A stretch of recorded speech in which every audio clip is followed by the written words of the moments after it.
to State of the Matters, I am Cassie Thoni, joined by our analyst, Kings Ojalo. Today we'll bring you the latest breaking news across Nigeria, from urgent update to insightful analysis. We'll guide you through the stories that matters. Now let's get started. Otti's government pays long overdue entitlements to former councillors. 2027, Obi, Atiku, Amechi aligned to challenge Tinubu ADC. We'll go on a short break now. When we return, we'll dive in. Stay with us.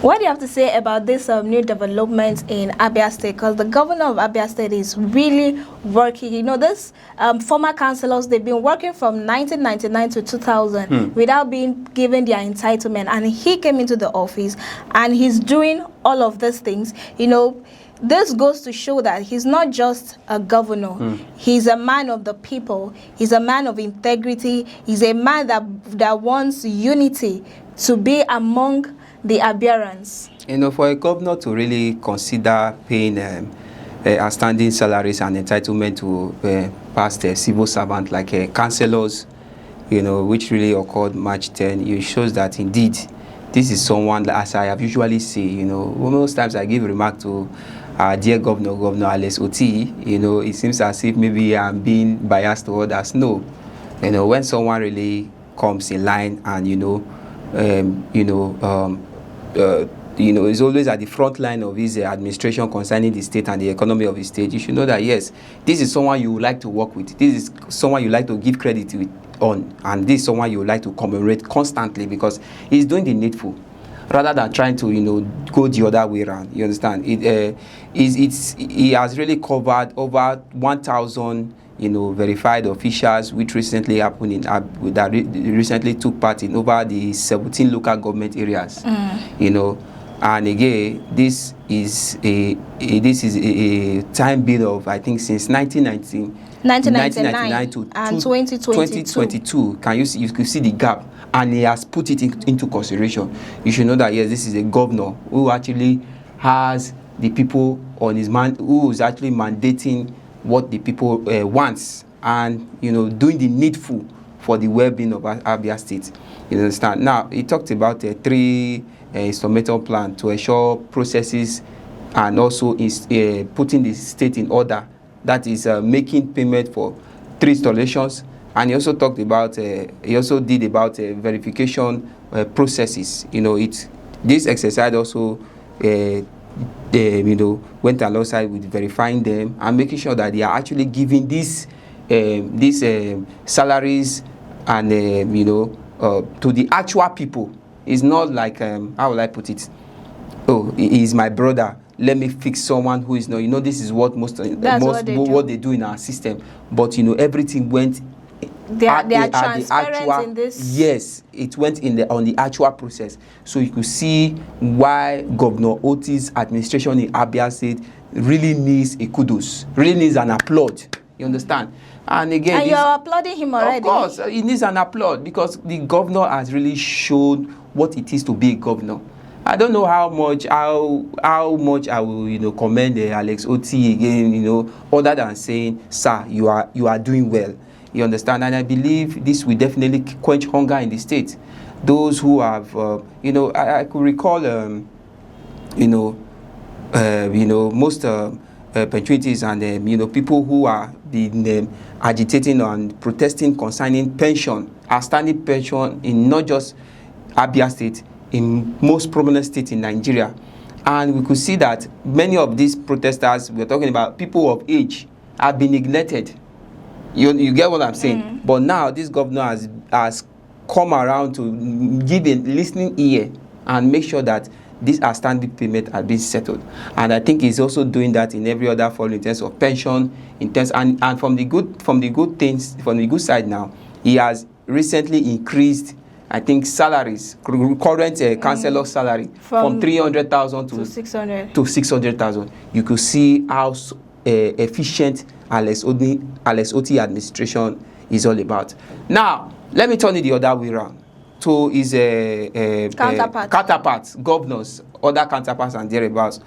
who are going about trying to look for market to demolish or looking for 10 million or 1 million vote for the current administration. I think they should learn. So who is this person that is actually going out and looking for market to demolish? I don't need to call names. We all know them. I believe viewers who are listening to me already know them. The one in South, I think my own dear governor, let me not mention his name. He is all about going, doing one or two covering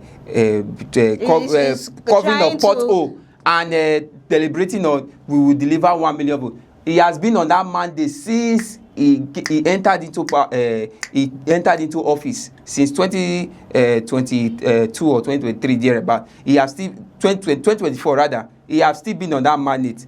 Is it the other one that was recently elected? The first duty of his was to start looking for a market you will demolish instead of putting smiles on the face of the people. If you look at many of them are busy taking one or two actions just to gain a popularity so that they will be re-elected into power. Look at Alex Otti. He just feels so relaxed. And if you look at it, it is people who in their own what they call it units and also various high stakeholders in Abia State who are even reluctant for him to come into power again. Okay, so now let's look at this thing that Otti is doing. Okay. You know, 2027 election is around the corner. Yes. And definitely you want to be run again. Now, all the things that Alex Otti is doing, the road infrastructure, paying of former councilors' salaries, construction of roads, bridges, and then different things that he has done in Abia State. Is this a form of him actually campaigning himself for 2027? Because he may not really come out directly to say, okay, I want to be run for 2027. But all these things is looking like it is another format of campaign, of election campaign. You see, Cassie, an high stakeholder, be you a governor or whatever, on your actual sensibility don't need to start, proclaiming yourself, available for next election. This is the best way to campaign. I've always said this times without number on this platform. The best way for politicians to carry out their campaign is not all about going to buy bus worth 80 million naira to start creating one movement forum. It's not about trying to make sure that when you talk about buying bus of 80 million, are you referring to the City Boys movement? Thank you. You have analyzed it already. Most times I actually don't want to measure direct, but that is it. It's not about that. Not really know it's what not you're about standing on one press conference and say we will deliver, and that is what of course I've said it times without number. Your campaign method should be by doing, and which is what Alex Otti did. This is the best format. Of course, he's doing the needful, and if you look at it, he has not even raised more emphasis of him gaining power again in 2027. But he's not so reluctant about it. But this is, I can state the fact. It's high stakeholders who are in the state, groups, forums that are coming out to say, okay, we are endorsing you for second term. That shows that is the effect of a good governor. But this is another, all these reforms he's doing is another medium of campaigning. Now, he's been in the office for just 4 years, and he's doing kudos to him that he has done so well in this first 4 years. Are we guaranteed that in the next 4 years he will keep up with the pace, or he's doing this because he wants to retain the 8 years in office? So for the reflection of things, look, I don't think he's actually doing it because he wants to retain his office. I think he's doing this because outside, he has the people at heart. Of course, and he's making sure he's keeping a good legacy. When he leaves office tomorrow, it will definitely tell. In one of his colleague who was talking about using his template to work. What has been his legacy since he left office? What has been the response of Abias? You can look at the critics on him so far. A lot of people have come to condemn his administration. Is he record of debt Abia is owing currently, that even this current administration of Abia State, that is Alex Otti, is even trying to mend?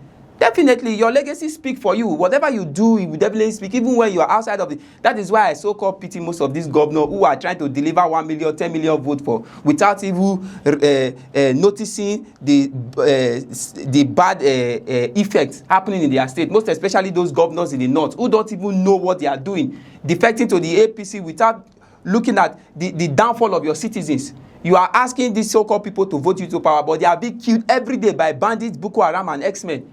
So what are we talking about? Because they fail to consider the tragic things affecting the people. But this is a governor who is considering those things and putting them in measure, making sure they are all in place. So it's not all about him doing this for him to be re-elected. Okay, what about those defecting to the APC? Is it not because they want to be re-elected? They are taking that defection. That is what they mean, because they know that their people don't have trust on them. That is why the easiest form, okay, let me decamp to the APC. But you see Otti, he's not even, he has debunked, emphasis of him decamping. He once said nobody knows tomorrow. As that statement to me is an understatement. We should not regard that as maybe is another means of him, opening an air that he wants to defect. He has debunked it times without number. Even pressures mounted on him by the so-called speakers, the deputy speaker and thereabout, Benjamin Kali and all of that. He has decamped it. It's not, to me, Otti is not even persuading to go into power. The people have seen his good work and they are willing for him. Okay. Was he not one of the so-called group, I think a women group or so, that contributed 100 million? Okay, election has not, they are already contributing. Okay. But those who like the so-called those state governor who recently is talking about the guarantee of Peter Obi, those state is the security of Peter Obi is not guaranteed. You understand? Saying all kinds of things. Do you think the people of those states really have entrustment on someone like Okpegbolo? So I'm just trying to state the facts to make you see similarities, the negative side of how an individual is being commended by people and the positive side. That's no one knows tomorrow may not necessarily mean he wants to decamp to the APC. Exactly. Remember that ADC is a strong opposition against the APC come 2027. And peradventure, this ADC eventually emerge as the ruling party come 2027. That no one knows tomorrow. If maybe he may not still remain in Labour Party, he may decamp to ADC. But Cassie, see, sometimes not until a party gets to the federal level or becomes a ruling party before anyone should consider to defect there. But that's what is happening now. Okay, but okay. APC is in power now. Are you trying to tell me that other parties does not have high stakeholders? But that is what is happening. Almost all the prominent people, the governors from different states are camping to the ruling party. And let me use another example. If you go to an event and you go into a canopy that is so occupied without a good ventilation, what happens? You might be contaminated.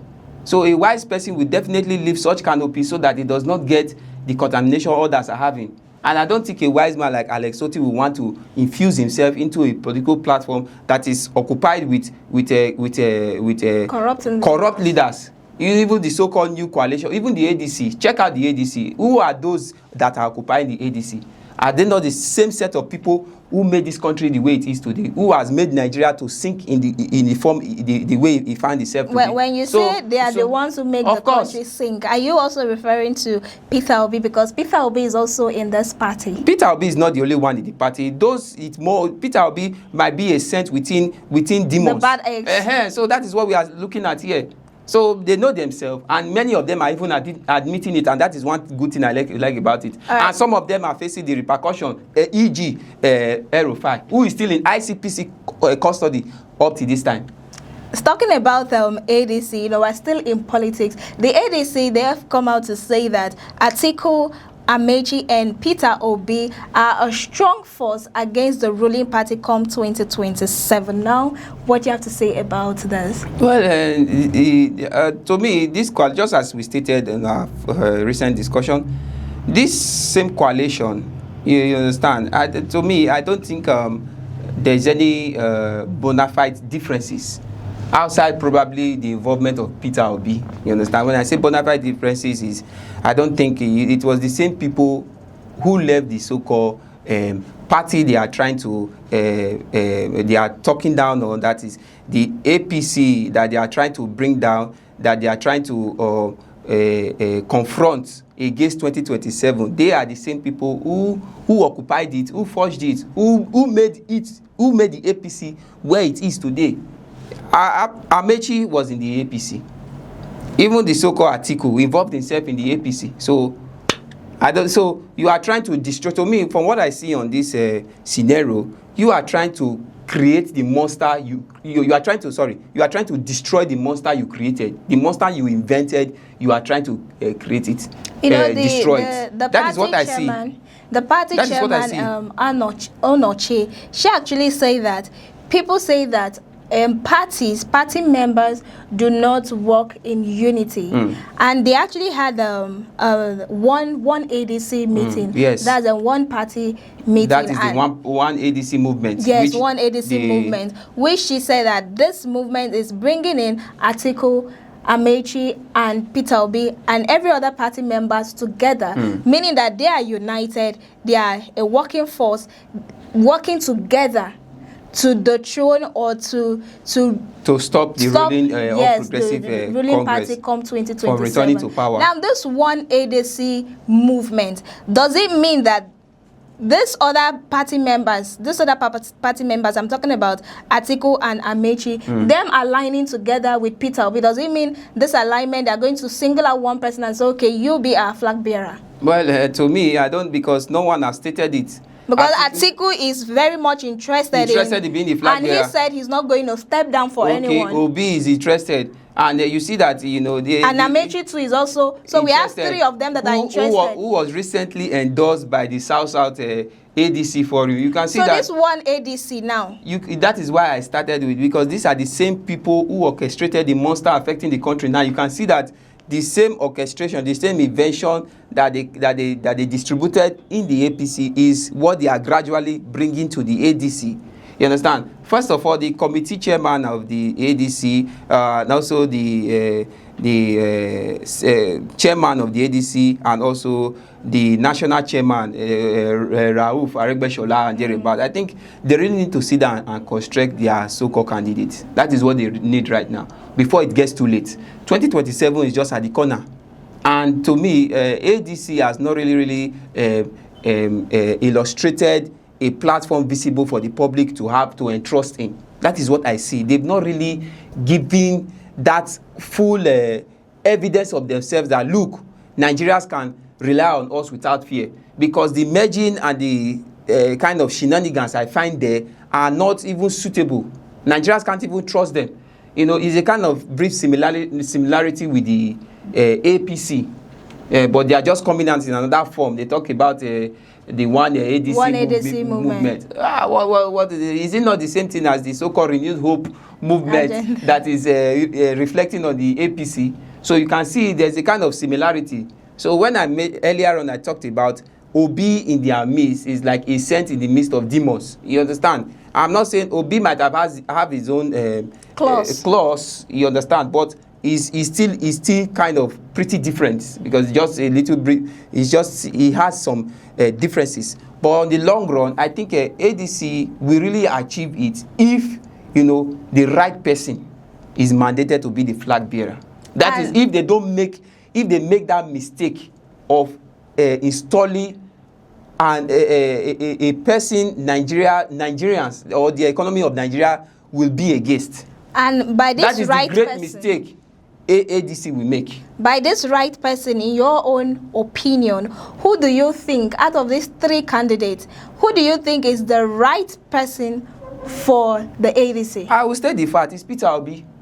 Because I can't see Atiku coming out being the flag bearer of ADC that will satisfy Nigeria. Let's be honest with ourselves. He was once the vice president. What positive outcome did Nigeria have? With most allegations raised against him, is it Amechi? Yes, Amechi, he has not ruled as a president before, neither has he had any presidential office, but he was a minister And also we've seen his result. governor. Even here in Rivers State, a lot of clause has been raised against him, allegations has been raised against him and thereabout. Even Peter Obi, allegations has been raised against him, but we are looking at something different. Let us see, let Nigeria test a different scenario, a different individual entirely. That goes to show that there's nobody without a stain. No one is a saint. Even I myself sitting here, I'm not a saint, but I know that I know for the fact that if ADC actually install the right individual to be their flag bearer, I tell you that statement of trying to disable the APC coalition will be very possible. All right. Yes, we know the arrows they are trained against. Recall what happened in Edo State, the attack, assassination attack against even the one that happened in Rivers State against Amechi. And thereabout. Yes, they definitely all great opposition would definitely face that. But ADC should not make the mistake of making an individual who does not suit Nigeria's satisfaction to be their flag bearer. So you mentioned something. You said all great opposition or all great person will face that. Now, Peter Obi has faced that recent attack in Edo State. Amechi has also faced here in Rivers State. Yes. Now, out of those two people, we have three in ADC. Okay. Atiku hasn't faced. Are you saying that he's not a great person? When they you see, when someone who has been in the game will always be recognized. Okay. You know what I mean? Yes, will always be. When you have been in the game, you know what I mean. You will always be recognized and always be fair. They know who they can go against. They know this is how will I put it now? They know the no-go areas and they know the go areas. So Atiku, in other words, is a no. Let me be honest. Despite I'm not trying to give Atiku some good remarks, Atiku has been on the front line in political affairs in Nigeria even than Peter Obi, Amechi and Dereba. So to me, he's the senior mentor and he's the senior man in that forum. Despite he has some allegations and he doesn't have a good reputation, you understand? Yeah. But he remains the hierarchical high stakeholder in that forum. So they know their boundaries. That's it for today's edition of State of the Matters. Many thanks for joining us. Thank you for having me, Cassie. It's my pleasure being here. And to you, our amazing viewers, for tuning in. I am Cassie Tony, reminding you to stay informed and stay ahead. Do well to join us next time for more breaking news across Nigeria. A beautiful day to you.